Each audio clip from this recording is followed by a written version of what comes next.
So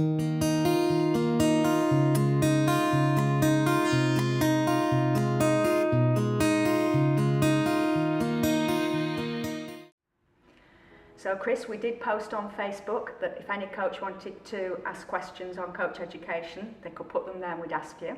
So we're going to start with Dewey Evans' question. What is the purpose of coach education?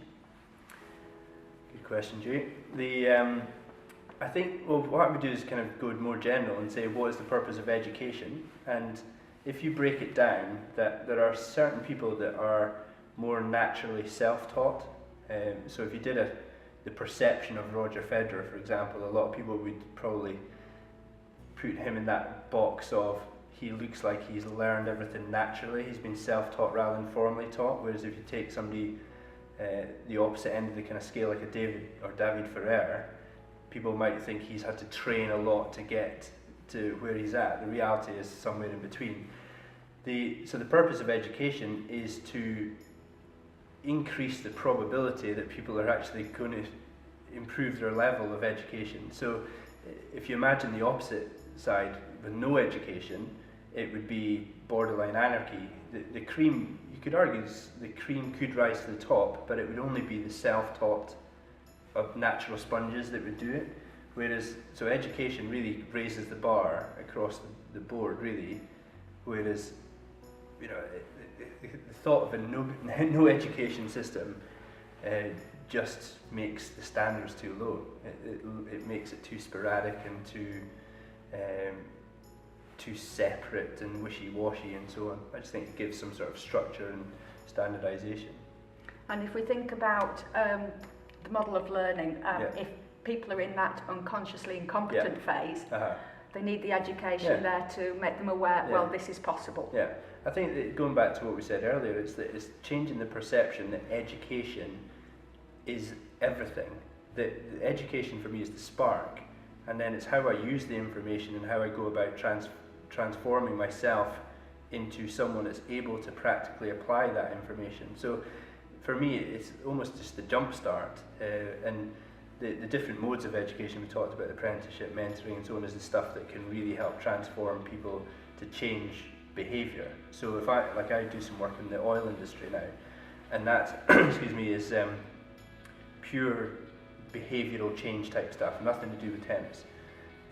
I'm not going in there and educating them in any formal way. I'm just observing behaviour, maybe put some goals and a plan together and so on. Some people would view that as educational, but it's really just, it's kind of pretty much just relationship type stuff, you know. So I think the education really is raising the bar, but it's trying to keep everything in context and not thinking that it's everything, you know. So Mark Tennant would like to know, if you were Michael Downey for a day, what would you do? Now I presume that's to do with coach education. Wow. My gut instinct is I would look for ways to mesh together player development and coach education, because at the moment I see them as maybe two separate entities. So to find a way of actually having everyone speaking the same language, I think it's kind of, there are steps in place to help that happen, I think. But that would be one thing, is that we're one voice, rather than the coach educators and the national coaches, for example, should be seen as one team, I think, you know. And I've done coach education for 6 years for the LTA, and I've not spent 1 minute in the player development national team's presence. So that would be one thing.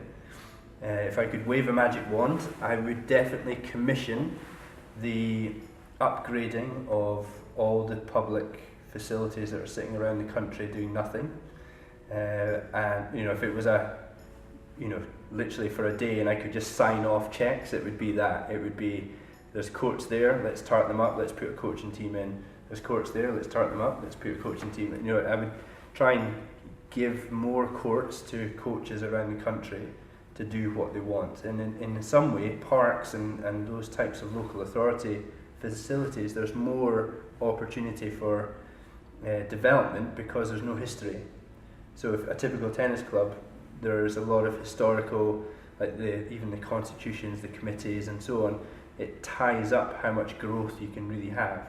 Not to say that there are lots of tennis clubs out there that are doing their best to develop, because they are, but a park court that's derelict, or 3-4 park courts, that is a blank canvas for a coach to go in and do whatever they want without having to answer to committees and so on. So yeah, I think that those two things would be, I do one in the morning, one in the afternoon.